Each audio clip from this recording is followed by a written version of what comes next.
আসসালামু আলাইকুম ওয়া রাহমাতুল্লাহ। বলছিলাম খুলনা বাগবাড়া থেকে জোহরের নামাজ শেষ হওয়ার থেকেই খুলনায় বৃষ্টি শুরু হয়েছে।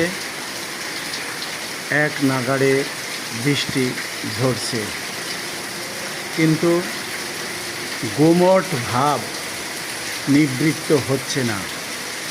ঘরের ভিতরে যে একটা গুমট ভাব, সেটা থেকে আমরা স্বস্তি পাচ্ছি না। যাই হোক, খুলনার শহর এলাকায়ও কিছুক্ষণের বৃষ্টিতে জলাবদ্ধতা দেখা দেয়। খুলনার মেইন এলাকাগুলো, শহর অঞ্চল